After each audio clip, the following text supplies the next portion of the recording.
नमस्कार दोस्तों, very good morning. मैं सतीश, टीम सुपर 33 में आप सभी का स्वागत है पुनः। जैसा कि पिछले वीडियो में पॉलिटी की मैं कई टॉपिक पे चर्चा कर चुका हूं। आज का हमारा लेक्चर अगले भाग पर है, अर्थात भाग 2 पर है। समय मिलेगा तो भाग 3 पर भी चलेंगे, तो भाग 2 और भाग 3 कुछ कवर करने की कोशिश करेंगे जितना मैक्सिमम आज हो पाएगा। तो भाग 1 जैसा कि आपको पता है चर्चा हो चुकी है, तो आज का हमारा टॉपिक हुआ दोस्तों भाग 2। एक क्वेश्चन तो भी रिसेंटली यही आया था, भाग 2 कहां से कहां तक है। तो बताना चाहूंगा ये आपका आर्टिकल नंबर 5 से लेके 11 तक इस भाग के अंतर्गत हम पढ़ेंगे। अब 5 से 11 तक के कौन से आर्टिकल हैं जो परीक्षा की दृष्टि से अत्यंत इंपॉर्टेंट है। जैसा कि आपको पता है कि इधर कुछ 1-2 वर्षों से नागरिकता का मुद्दा कुछ ज्यादा ही चल रहा है, चाहे वो एनआरसी काफी हाईलाइटेड रहा है। तो उम्मीद करते हैं कि इस आने वाले समय में नागरिकता से संबंधित एक प्रश्न आपको एग्जाम में देखने को मिल सकता है, क्योंकि काफी बर्निंग मुद्दा है।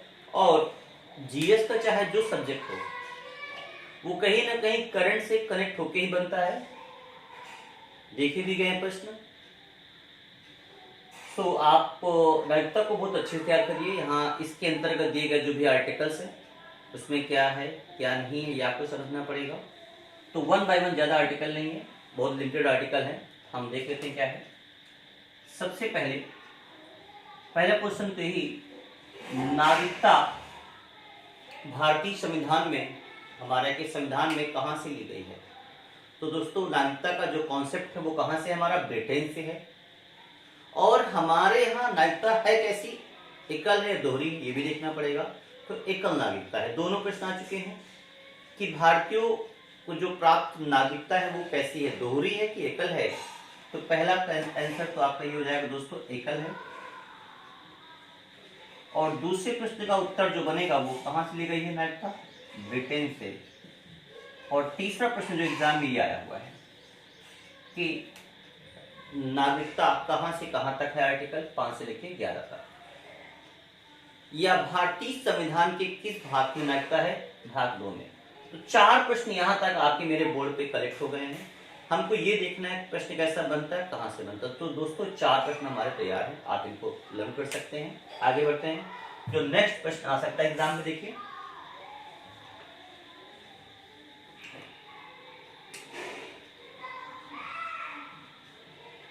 आर्टिकल 5 की बात करें। इसके अंतर्गत बताया गया है कि भारतीयों को नागरिकता कैसे दी गई है। जो भारतीयों को नागरिकता प्राप्त हुई है वो आर्टिकल नंबर 5 में है। जो 1950 के बाद भारत में रह रहे हैं या उनके दादा परदादा रहे हैं, उनसे संबंधित नागरिकता के बारे में आर्टिकल 5 में प्रावधान किया गया है।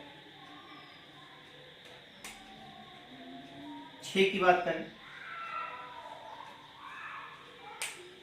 आर्टिकल नंबर 6 में उन लोगों की नागरिकता के बारे में बताया गया जो विभाजन के समय पाकिस्तान से भारत आ गए थे। जो विभाजन के समय पाकिस्तान से भारत आ गए थे उनकी नागरिकता के बारे में प्रावधान बताया गया है आर्टिकल नंबर 6 में। और आर्टिकल नंबर 7 में बात करें, कुछ ऐसे लोग थे जो पहले इंडिया से पाकिस्तान गए और पुनः पाकिस्तान से इंडिया आ गए। तो आर्टिकल नंबर 7 उनके बारे में बताता है जो पहले इंडिया से पाकिस्तान गए और पुनः पाकिस्तान से वो इंडिया आ गए, इंडिया में सॉरी। आर्टिकल नंबर 7 ऐसे लोगों के बारे में बताता है। आर्टिकल नंबर 8 की बात करें, बहुत छोटा छोटा है। आर्टिकल नंबर 8 की बात करें तो ऐसे लोगों के बारे में, नागरिकता के बारे में प्रावधान है जो लोग विदेशों में रहते हैं, जिनका जन्म तो यहां हुआ है लेकिन प्रेजेंट टाइम में विदेश में रहते हैं, तो उनकी नागरिकता के बारे में आर्टिकल नंबर 8 में प्रावधान किया गया है।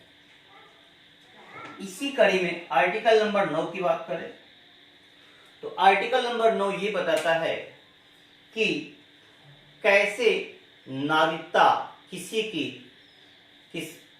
नागरिकता कैसे छीनी जा सकती है या कोई नागरिकता कैसे त्याग कर सकता है, इसके बारे में आर्टिकल नंबर 9। जैसे कोई अगर शत्रु देश के साथ प्लानिंग करता है, देश विरोधी गतिविधियां करता है, तो उसकी नागरिकता जा सकती है, भारत सरकार उसकी नागरिकता छीन लेगा। या कोई अन्य देश की नागरिकता जब ग्रहण करेगा तो यहाँ की नागरिकता खत्म हो जाएगी। या कह सकते हैं कि कोई स्वेच्छा से यहाँ की नागरिकता त्याग कर सकता है। तो 6, 7, 8, 9 ये हो गए। आप फिर से देख लीजिए, बहुत इसमें कोई खास टफ नहीं है, बहुत छोटा छोटा हल्का हल्का है। कैसे क्या हल्का सा डिफरेंसेस हैं उनको आप क्लियर कर लीजिए, आपको क्लियर हो जाएगा। तो ये आर्टिकल थोड़ा सा इंपॉर्टेंट है।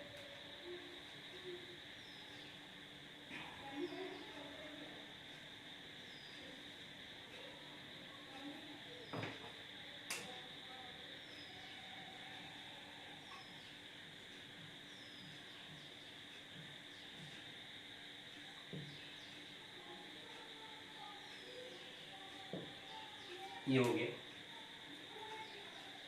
तो article number 5, 6, 7, 8 and 9 I hope clear हो गए होंगे आपको। वैसे नागरिकता की कहीं डिफिनीशन पूरे संविधान में नहीं है, बस नागरिकता एक ऐसा भाव है जो हमें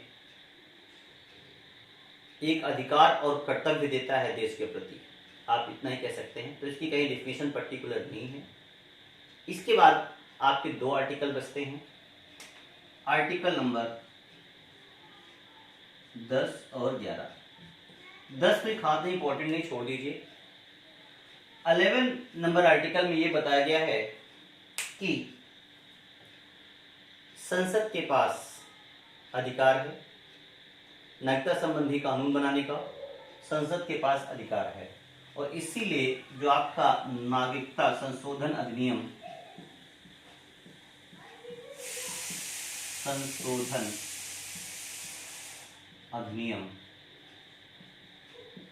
जो आपका ये बना 1955, नागरिकता संशोधन अधिनियम 1955 के तहत ये बताया गया है कैसे आप देश की नागरिकता ले सकते हैं। तो 11 नंबर आर्टिकल इसमें थोड़ा इंपॉर्टेंट है, क्योंकि इसमें बताया जाता है कैसे कैसे संसद के पास राइट है। दोस्तों, नागरिकता अधिनियम 1955 की बात करें तो इसके तहत संसद ने 5 कंडीशन मेन दी हैं, जिसके तहत किसी व्यक्ति को भारत की नागरिकता दी जा सकती है। वो 5 कंडीशन कौन कौन सी एग्जाम में पूछ सकते हैं? जन्म के आधार पे, यदि किसी का जन्म भारत में, इस भारत भूमि में हुआ है, तो उसको नागरिकता दी जा सकती है। जन्म का मतलब आप समझ सकते हैं कि जैसे आपके घर में, आप यहाँ रह रहे हैं, आपके घर में किसी बच्चे ने जन्म लिया, तो उसको ऑफकोर्स कहाँ की नागरिकता मिलेगी? भारत की ही मिलेगी। इसी प्रकार अगर हम नेक्स्ट देखें, वंश के आधार पे, जिसके माता पिता शुरू से यहाँ रह रहे हैं या उनका वंश चलता था, वंश के आधार पे। पंजीकरण के आधार पे, यदि कोई पुरुष या महिला शादी करके किसी अन्य देश के महिला पुरुष को इंडिया लाता है, तो कुछ समय बाद उसको भी नागरिकता पंजीकरण करा के दी जा सकती है। देशीकरण,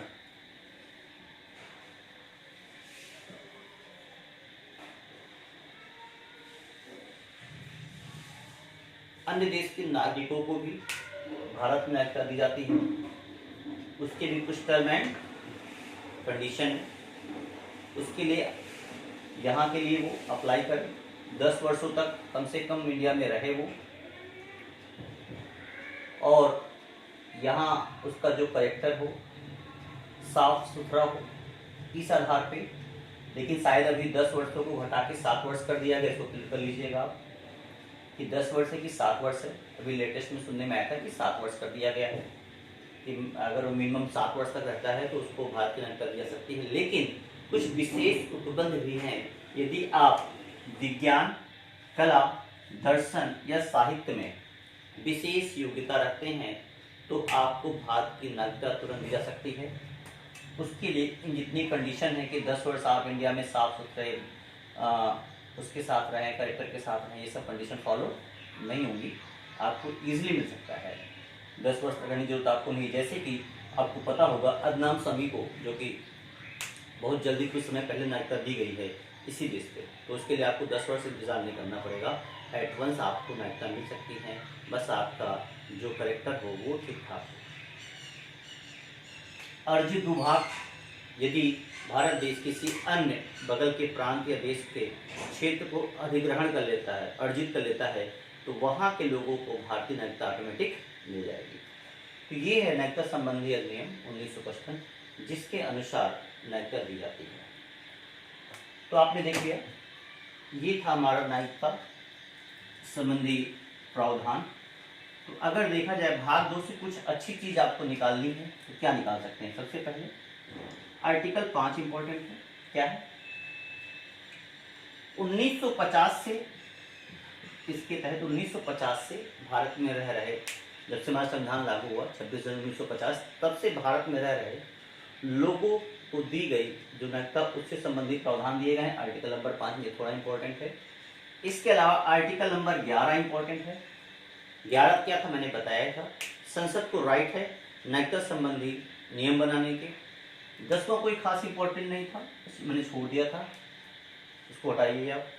ये कुछ कंडीशन देता है कि कोई भी रूल्स रेगुलेशन आएंगे वो आर्टिकल नंबर 5 से 8 तक जो नागरिकता संबंधी प्रावधान उनको चेंजेस नहीं कर सकते हैं, ये आर्टिकल नंबर 10 में कहा गया है। तो कोई मतलब नहीं खास इसका।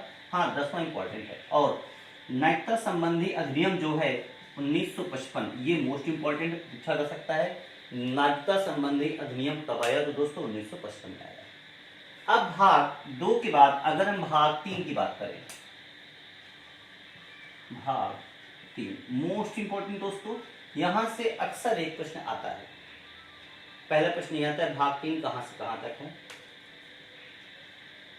तो 12 से लेके 35 तक। फिर भाग 3 किससे संबंधित है? मौलिक अधिकारों से। जो मौलिक अधिकारों की बात की कही गई है वो किस भाग में है? भाग 3 में है। मौलिक अधिकार कहां से कहां तक है? 12 से लेकर 35 तक। कितने प्रकार के अधिकारों की बात कही गई है? तो जब संविधान बना था तो आपको पता होगा कितने मूल अधिकार प्राप्त हैं हमें? 7 दोस्तों। इसमें से एक अधिकार हट गया, अब कितने बचे आपके पास? 6। जो अधिकार हटा था वो कौन सा था? वो संपत्ति का अधिकार। जो हटाया गया था ये संपत्ति का अधिकार, इसको हटा दिया गया। अब ये आपका मूल या मौलिक अधिकार नहीं है। तो दोस्तों यही पूछता है संपत्ति का अधिकार अब कैसा अधिकार है? तो यह एक प्रकार का विधिक अधिकार हो गया, कानूनी विधिक, ये हट गया। अभी आपके पास कितने मूल अधिकार है? मौलिक अधिकार है 6। फिर पूछता है मौलिक अधिकार दोस्तों कहां से लिए गए हैं? तो ये आपके आज से अधिकार दोस्तों और आज से अमेरिका। तो मौलिक अधिकार हम लोगों ने कहां से लिए हैं? अमेरिका से लिया है। कितने होते हैं वर्तमान में? कितने हैं? 6 हैं। पहले कितने थे? 7 थे। तो ये मोस्ट इंपॉर्टेंट क्वेश्चन है, लगातार एग्जाम में पूछा जा रहा है। और अमेरिका से हमने क्या लिया था दोस्तों? महाभियोग की प्रक्रिया कहां से है? अमेरिका से है। उपराष्ट्रपति का पद कहां से है? अमेरिका से है। तो अमेरिका से बहुत चीजें ली गई हैं जो कि, और हाँ, न्यायिक पुनर्लोकन का जो कॉन्सेप्ट है वो भी कहां से है? अमेरिका से। यही ज्यादा 3-4 पूछता है कि मूल अधिकार कहां से है? अमेरिका से है। न्यायिक पुनर्लोकन कहां से? अमेरिका से। भारतीय संविधान में जो आपका उपराष्ट्रपति का पद है वो भी कहां से है? अमेरिका से। और राष्ट्रपति पर महाभियोग की प्रक्रिया आर्टिकल नंबर 61 वो भी कहां से है? अमेरिका से। इतनी चीजें इसके अंतर्गत पूछी जाती है। फिर नया प्रश्न देख लीजिए। अब जो 6 अधिकार बचे हुए हैं उनके बारे में हम बात करेंगे 1 बाय 1। 6 अधिकार जो बचे हैं उनके बारे में हमें बात करना है। तो नोटबुक उठा लीजिए, कापी उठा लीजिए और फिर से देखेंगे हम अब भाग 3। तो भाग 3 में कुछ चीजें बिल्कुल आप लर्न कर लीजिए। भाग 3 किससे संबंधित है? मूल अधिकार से है। मूल अधिकार कहां से लिए गए हैं? अमेरिका से लिए गए हैं। कहां से कहां तक हैं? 12 से लेके 35 तक हैं। इसके अलावा कितने प्रकार के अधिकार हैं बचे हुए हैं? 6 बचे हुए हैं। वर्तमान में 6 मूल अधिकार हैं, पहले कितने थे? 7 थे। तो अब 6 मूल अधिकारों में से पहला मूल अधिकार हम बात करेंगे, कौन सा है दोस्तों? नंबर 1, समता का अधिकार। आर्टिकल नंबर 14 से लेके 18। सबसे पहला अधिकार है समता अधिकार 14 से 18। लेकिन इसके पहले थोड़ा आप जान लीजिए आर्टिकल नंबर 12 और 13, क्योंकि ये कहां से कहां तक है? 12 से लेके 35 तक है। तो 12 और 13 पहले जान लीजिए। आर्टिकल नंबर 12,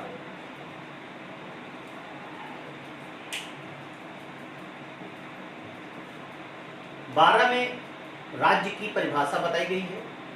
आर्टिकल नंबर 12 में राज्य की परिभाषा बताई गई है और इसके अंतर्गत बताया गया है कि आपका संघ, राज्य एवं समस्त प्राधिकारी, अधिकारी, उच्चतम न्यायालय जो भी है, समस्त इसकी डिफिनीशन के अंतर्गत आएंगे। इसके अंतर्गत वो भी आएंगे जहां पर सरकार का कुछ ऐसे भी उद्यम है जहां सरकार का 25% शेयरिंग है, वहां भी वो भी इसी के अंतर्गत राज्य की परिभाषा के अंतर्गत आ जाएंगे, आर्टिकल नंबर 12 के अंतर्गत आएंगे। तो समस्त प्राधिकारी, राज्य, संघ, ये सब अधिकारी सब इसी के अंतर्गत आएंगे, राज्य की परिभाषा के अंतर्गत आएंगे। नेक्स्ट, आर्टिकल नंबर 13 बहुत खास नहीं है। 13 में थोड़ा सा है, 13 के 2 पार्ट है, फर्स्ट एंड सेकंड। फर्स्ट में कहा यह गया है कि संविधान लागू होने के पहले जितनी भी विधियां हैं अधिकारों से संबंधित, वो किसी भी प्रकार से संविधान लागू होने के बाद भी भले ही मूल अधिकारों से असंगत हैं, संविधान से असंगत हैं, लेकिन उनको खत्म नहीं किया जा सकता है। उनको आच्छादित, मूल अधिकार से आच्छादित ही माना जाएगा। भले वो संविधान की जो विधियां हैं उनसे वो असंगत हैं। जो अधिकार आपको प्राप्त हुए थे संविधान लागू होने के पहले, लेकिन वो संविधान की विधियों से असंगत हैं, तब भी वो मूल अधिकार से आच्छादित माने जाएंगे। 13 के फर्स्ट में कहा गया है। वो 13 के सेकंड में ये कहा गया है कि किसी भी राज्य को ऐसा अधिकार प्राप्त नहीं होगा कि वो ऐसा कोई नियम बनाए जो आपके मूल अधिकार को डिस्टर्ब करता हो, प्रभावित करता हो। अगर ऐसा करता है तो वह नियम ऑटोमेटिक शून्य हो जाएगा, मतलब खत्म हो जाएगा। अगर कोई राज्य ऐसा प्रयास करता है, कोई ऐसा नियम बना दे कि आपके अधिकारों का हनन हो रहा है, तो वह नियम ही खत्म हो जाएगा और उसके विरुद्ध न्यायिक पुनर्लोकन की शक्ति प्राप्त होगी उसको। 12-13 आपके फिनिश होते हैं। अब बात करें समता का अधिकार। तो दोस्तों, समता का अधिकार एक छोटा सा मेरा दोहा, सोलहा, चौपाई जो है वो याद कर लीजिए, आपको खत्म हो जाएगा। देख लीजिए, मैं लिख रहा हूं, विधि, जाति, सब एक समाना।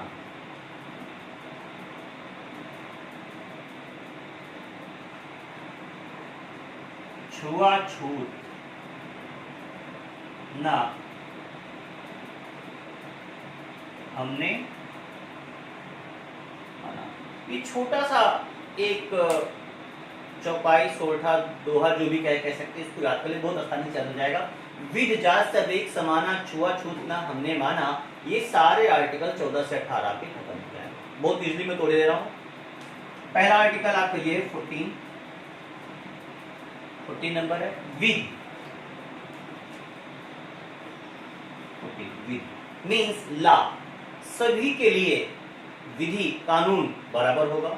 तो आर्टिकल नंबर 14 ही बताता है कि नियम कानून लॉ सबके लिए क्या होगा, बराबर होगा। आर्टिकल नंबर 14 जाति, जात मीन्स जेंडर, कलर, स्पेस मतलब जगह, स्थान, लिंग, इसके आधार पे आप किसी में विभेद नहीं कर सकते हैं। अगर कोई विभेद करता है तो उसके विरोध में उसको अधिकार प्राप्त नहीं। तो उस और ये अधिकार चूंकि व्यक्ति को राज्य के विरुद्ध प्राप्त होते हैं, मीन्स अगर राज्य कभी भी लिंग के आधार पे, मीन्स जेंडर के आधार पे, कलर के आधार पे या स्थान के आधार पे आपस में विभेद दो व्यक्तियों में या किसी में विभेद पैदा नहीं कर सकता है। सब एक समाना मीन्स अवसर की समानता, अवसर की समानता, सभी व्यक्तियों को समान अवसर की बात की गई है आर्टिकल नंबर 16 में। 14, 15 एंड 16 अभी भी व्याख्या करेंगे हम, पहले का समझ लीजिए आप। 14 विधि संबंधित है, 15 जाति means colour, gender, male, female, इन सब पे। 16 अवसर की समानता, सभी के लिए समान अवसर होंगे। ये मैटर नहीं करता है कि कौन आप मेल फीमेल इनके आधार पे, हाँ लेकिन कुछ इसमें इसी में उपबंध दिए गए हैं। क्या उपबंध है 16 में? जो लोग पिछड़ गए हैं, पिछड़े हैं, ओबीसी, एससी एंड एसटी, चूंकि उनको अवसर थोड़े ज्यादा दे दिए जाते हैं। ऐसा क्यों है? क्योंकि हमारे चाहे सरकारी नौकरियां हों या कहीं भी हर समाज की हर वर्ग की बराबर भागीदारी होनी चाहिए। उनकी पॉपुलेशन के हिसाब से उस सिस्टम में उनकी भागीदारी कम है, तो उस भागीदारी को बराबर लेवल लाने के लिए कुछ विशेष उपबंध बनाए गए हैं। मीन्स उनको अवसरों की समानता बराबर न करके एक्स्ट्रा अवसर दिए हैं। जैसा कि आपने देखा होगा सिविल सर्विसेज की परीक्षा में कई जगह होता है कि एससी एसटी को ज्यादा चांस दिए गए हैं, ओबीसी को उससे थोड़े कम दिए गए हैं, जनरल के चांस बिल्कुल फिक्स कर दिए गए हैं। तो ये कहीं ना कहीं ऐसा है। कई ऐसे एग्जाम हैं कि एज लिमिट में आप देख सकते हैं कि सबके अलग अलग बैरियर्स बने हुए हैं। तो ये कहीं ना कहीं देखा जाता है छुआछूत। 16 के बाद 17 आर्टिकल नंबर 17 मोस्ट इंपॉर्टेंट, परीक्षा में कई बार पूछा गया। छुआछूत अनटचबिलिटी, सीधे पूछेगा अनटचबिलिटी छुआछूत किस आर्टिकल के तहत है दोस्तों? 17। और हमने ना माना, हमने ना माना अर्थात उपाधियों का अंत।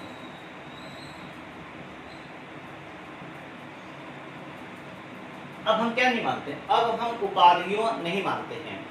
पहले ढेर सारी उपाधियां दी जाती थी, अब भारत सरकार ने रोक लगा रखी है। किसी प्रकार की उपाधि नहीं दी जा सकती है, उपाधियों को अंत कर दिया गया। हाँ, केवल राजनीति में और शिक्षा क्षेत्र में उपाधियां दी जाती हैं। बाकी इसके अलावा अगर आप उनकी बात करेंगे, वो चाहे भारत रत्न हो या पद्म विभूषण हो, तो यह एक प्रकार के अलंकार हैं, ठीक है, अलंकृत किया जाता है, ना कि उपाधियां हैं। इनको उपाधियों की श्रेणी में नहीं रखा गया है। तो अब उपाधियां हमारे यहाँ देनी बंद हो गई हैं। तो आर्टिकल नंबर 15 एक बार फिर से देखिए। विधि, जो कि विधि की प्रक्रिया कहां से है? ब्रिटेन से है। विधि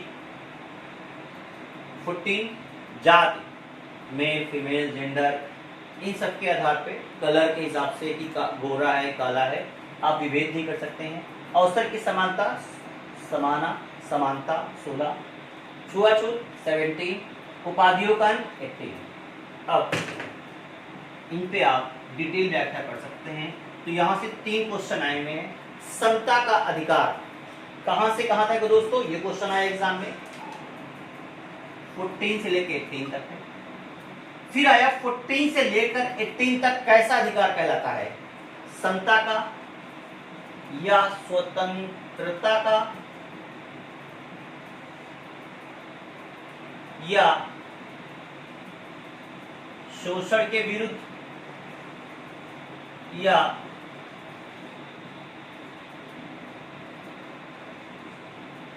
धार्मिक स्वतंत्रता या सांस्कृतिक, ये 4 ऑप्शन बना देगा।